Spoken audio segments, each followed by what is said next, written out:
Magandang umaga po sa inyong lahat. Magandang araw po sa ating lahat. Sa lahat po ng sa ating subscriber. Ngayon po ay araw ng Sabado at alas 8:45 na po ng umaga. Halos kagigising ko lamang po. Bilang itinuturing ko po kayong kapamilya, kaibigan, mga kapatid yan, tayo po ay sa ating bilang mga subscriber ko po kayo at mga followers, tinuturing ko po kayong kapamilya at kaibigan. Gusto ko lamang pong mag-update din po sa inyo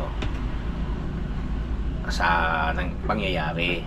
Ngayon pong araw na ito ay dapat nasa Kalaka na po ako.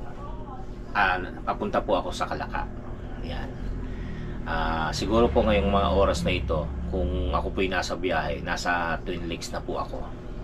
Usapan po namin ni Kapanalig na ngayong araw na ito, araw ng Sabado, ako po'y babiyahe papuntang Kalaka. Doon po'y mag-i-stay ng kahit na 2 araw. At ako po ay pupunta dapat kay Idol Japper upang personal na magpasalamat. Kahit po ako hindi personal na nakapagpapasalamat pa kay Idol Japper, tayo naman po ay nagchat-chat at nagpapasabi kay Kapanalig ng pasasalamat. Nagchat-chat at nagsasalta sa ating vlog. Kaya lang po, hindi na naman po natuloy ang aming pagkikita at hindi rin po natuloy ang aking pagpunta ng Kalaka sa kadahilan ng pong may pangyayari na hindi natin inaasahan. Ang aking kapatid po ay yumao. Namatay po siya kahapon, Biyernes, sa kadahilan ng siya may sakit. Siya po ay isang diabetic. Nagkaroon po siya ng komplikasyon. Naratay po siya sa kanilang bahay. Kung napanood niyo po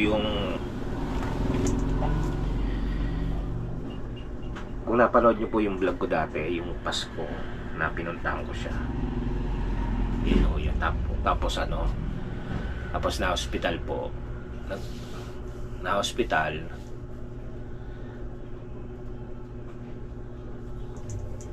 Mga 2 days or 3 days gustong niya umuwi. Gusto niya lang umuwi. Siguro naiinip. Gusto niya sa bahay na lang. Pumirma sila. Tapos inuwi ko sa bahay.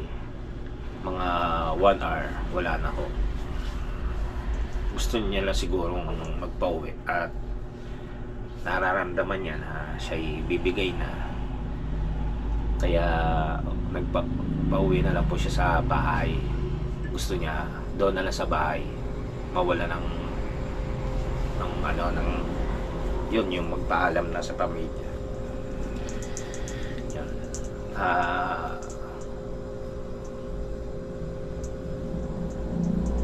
Yun nga.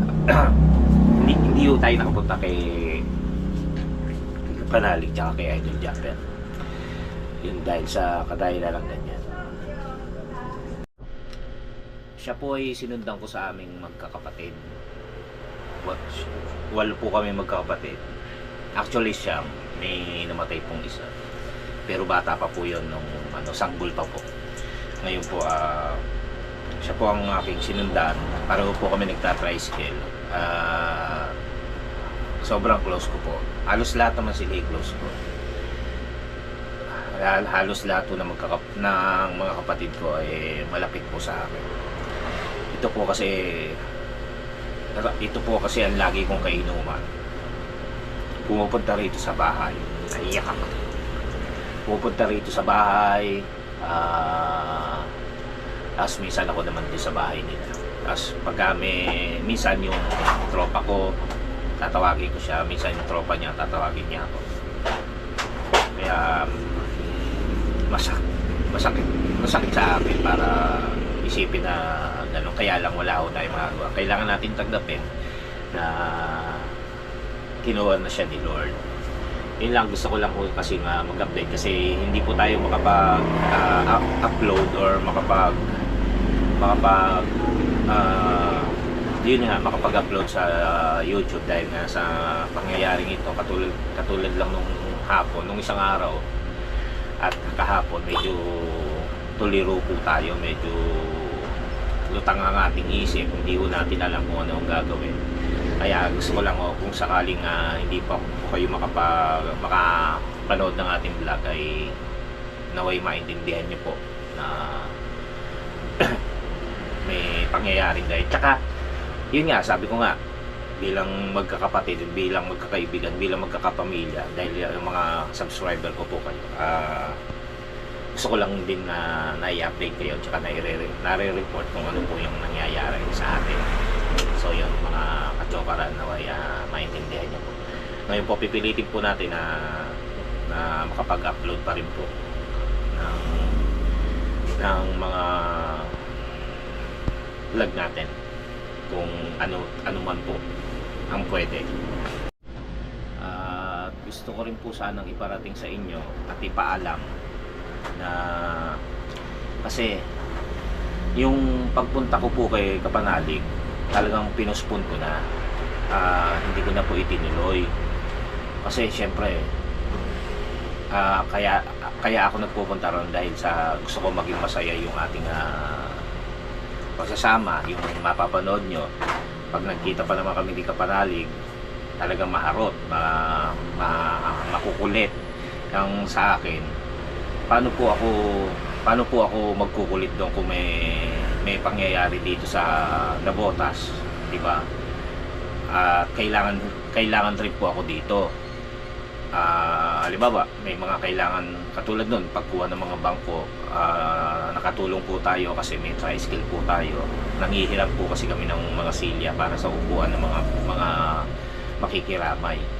Tapos yung halimbawa, may kailangan din. Tsaka hindi, mas gusto ko po yung nandito ako hanggat hindi pa. Nandun ako papunta-punta po ako doon sa bahay nila para yun nga, makapagbantay tsaka makiramay din dahil kapatid ko nga po siya. Malapit lang naman po rito yung bahay ng aking kapatid, kaya kahit nasa trabaho ko o nandito ako sa bahay, pwede akong sumaglit-saglit. Yung gusto ko lang na lagi ako nandoon o basta pabalik-balik. Unlike kung nandun ako sa Kapanalig, malayo. Tsaka yun nga, maghaharot ako, ano kami, hindi ko panalig. Pero may nararamdaman ako. Tsaka parang ang pangit tingnan na nagdadalamhati yung mga kapatid ko dahil sa yumao naming isang kapatid, tapos ako na marot, masaya kasi hindi naman kayo sanay na ako malungkot, diba? Or tahimik. Kaya sabi ko kay Kapanalig, ano na lang, hindi muna ako makakapunta, siguro next time na lang. Tapos pero meron po rin po ako nais ipaalam sa inyo. Sinabi ko na rin po ito sa aking mga kapatid, tinanong ko rin po, sabi ko kasi yung pagpunta kay Kapanalig, pwede kong i-postpone, pwede kong isang tabi muna kasi malayo siya. Hindi katulad ng nandito ko, anytime pwede kong pumunta doon sa pinagbuburulan or kung saan nakalagay yung aking kapatid na yumao. Ito po kasing aking bahay ay naka-schedule na ayusin. Actually, hindi ko po dapat sasabihin pa sa inyo kasi nga gusto ko yung ginagawa. Naka-schedule na po itong ayusin at gawin. Yung pong sinasabi ko po sa inyo na lagyan ng kwarto yung aking mga anak. yung po kasing gagawa, kung hindi niya itutuloy ito, meron na po siyang naka-schedule. Kumbaga, kapag hindi po ito itinuloy, ang susunod na schedule niya ay malamang June or July pa. So ang tagal ko maghihintay. Naka-schedule na rin po ito. Nag-usap na rin po kami na hindi ko pa po sinasabi sa inyo. In-schedule niya po ito na gagawin dapat bukas or sa Lunes. 2 araw mula ng ngayong araw na ito. So iniisip ko, pwede kaya, tinanong ko sa mga kapatid, pwede kaya yon nakaburol yung ating kapatid kasi ako nagpapaayos ako ng bahay. Sabi nila wala namang problema ron kasi nandito ka pa rin naman, malapit ka pa rin naman, nagpapaayos ka lang, pwede ka naman pumunta-punta rito. Tsaka talagang naka-schedule na yan, naka-schedule na to. Kung ititigil ko po ito, baka July pa or June maayos, baka maubos po yung ating kinita na nagagastos na nga dahil kumukuha tayo ng panggastos doon. Masayang lang po yung ating kinita doon sa challenge na tapos pinangako ko nga po sa aking sa aking pamilya yung papagawa natin at sa inyo na ipangako ko rin po yan. Ayoko naman po masayang yung ating pinaghirapan at ating blessing nung time na pinag-challenge tayo ni Idol Jacker. Kaya yun, sa advice din po ng aking mga kapatid, sabi nila, sige ituloy mo. Ano naman yun saka sandali lang naman po. Ayoko lang kasi isipin na patayo yung kapatid tapos nagpapaayos ng bahay. Wala namang problema ko doon. Sa akin walang problema kasi naki-schedule na po ito. Tsaka hindi naman ako magsasaya habang inaayos yung, masaya ako dahil naayos yung bahay namin, pero hindi para siyempre kahit pa paano talagang lutang pa rin ang isip ko, masakit pa rin sa puso, sa dibdib na yung kapatid mo ay yumao, pero kailangan po kasi ituloy dito, i-consider na matuloy ito kasi nga merong mga conflict na mangyayari kapag hindi po itinuloy yung pagpapaayos ng ating bahay, ng kwarto ng mga 11:44 na po ng umaga at sumubulan po tayo sa bahay. Tinintay ko rin pong gumising si Gaily para makapunta tayo dito sa may mga ate ko kung saan ibuburol yung aking kapatid na si Ompong. Yan. Saka kasi meron tayong pwedeng magawa, maitulong. Tapo muna tayo ron.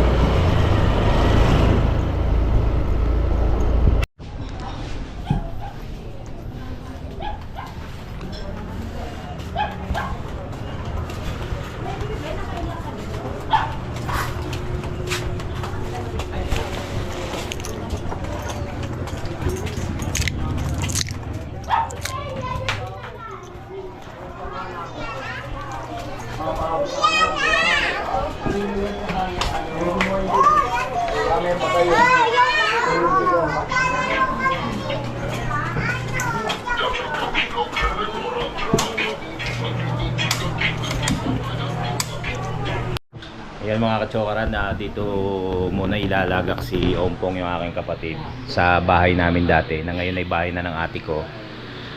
Dito na lang po ilalagay. Ito po hindi na kailangan namang maialis dahil may kortina naman po yung serbisyo. Sa ngayon po ay wala pa po si Ompong dahil medyo manas, so pahuhupain po yung tubig sa kanyang katawan, tapos aayusin po, tapos yun dadali na po dito. Wala pa po siya ngayon, bali isang araw na kahapon po inalis siya, gantong oras din kinuha ng serbisyo. Ngayon po ay wala pa. So yan, inaayos na po rin po yung mga ilaw na para may liwanag po sa kalsada papunta po rito sa pagbuburulan. Hindi nang buhay kasi yan.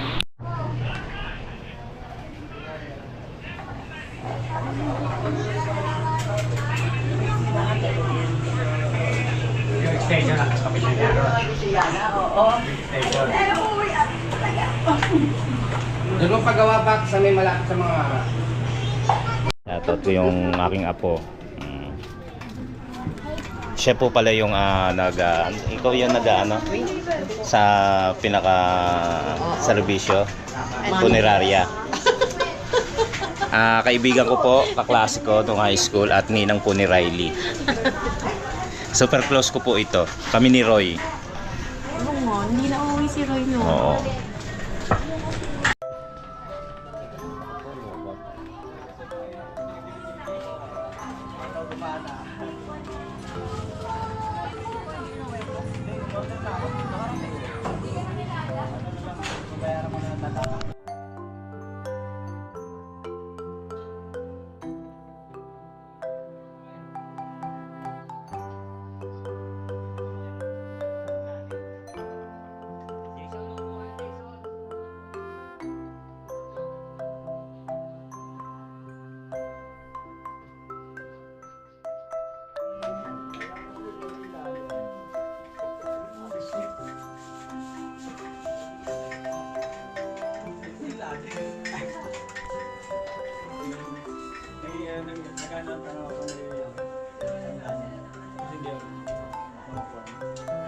Sabi ko kasi lahat.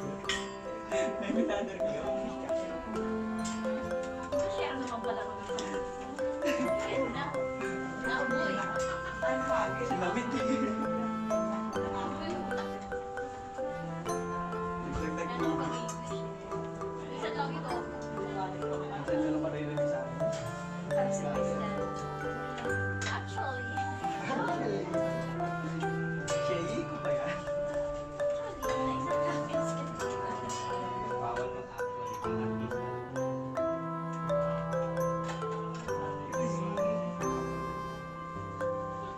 Yan yung pinaka-brand. Cheering niya, Frank. Hindi, kumain.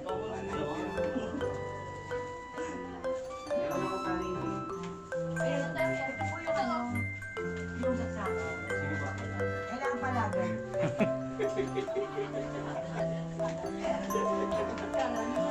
Kailangan ko ha? Roberto ha? Ayos ka.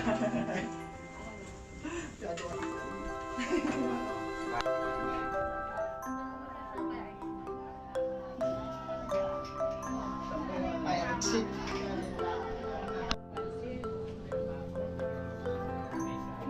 Echi kasi 60 lang. Kasi 60 lang.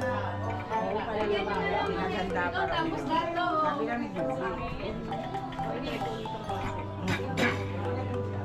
Ay, bibili kay Bingo. Oo, bakit? Oo, bibili ka. Pag maaga, pag mamaya sarap. Oo. Tapos si Johnny.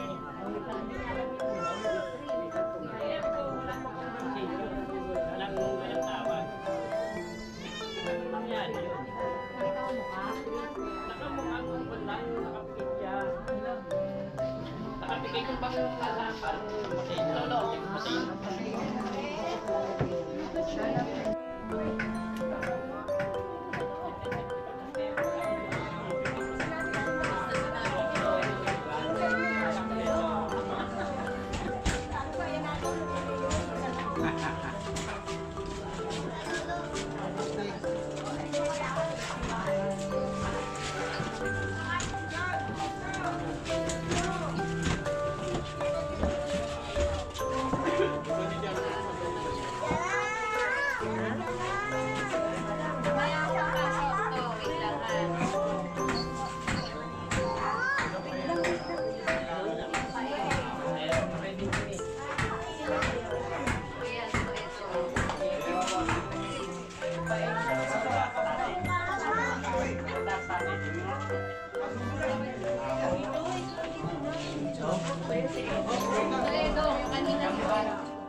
Okay. Okay na. Papalagay po. Wait lang. Palagay.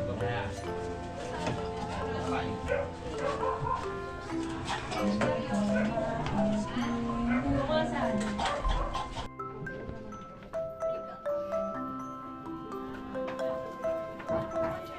Asante ka ba? Nakita na.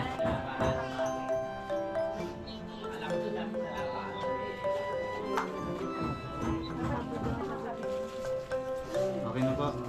Madali po. Boss, madali.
B.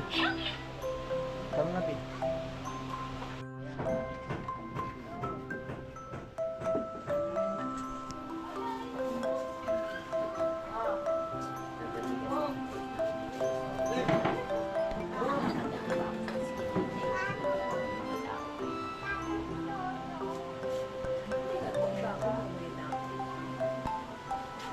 Nakakaiba sa mga bukis yan. Kaya pag nasanay ka na kasi makakasama sa nagdinig. At sa tingin wala kang pasok.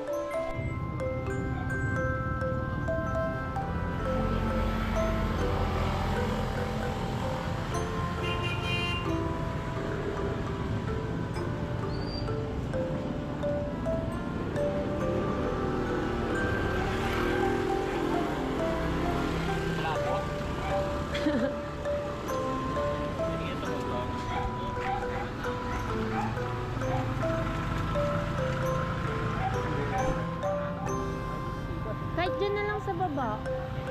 Oo.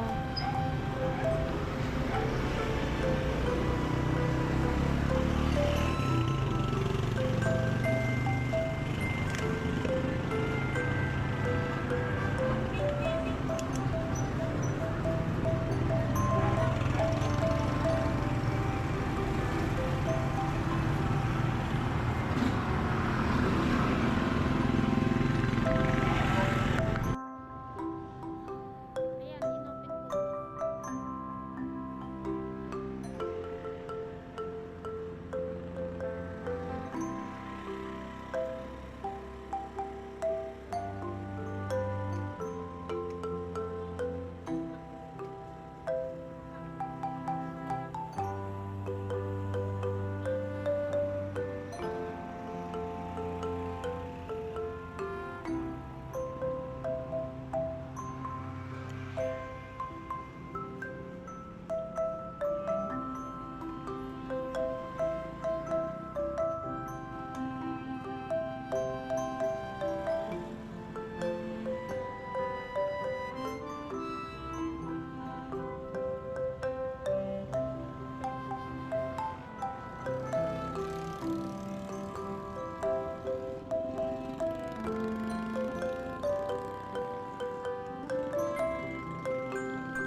na.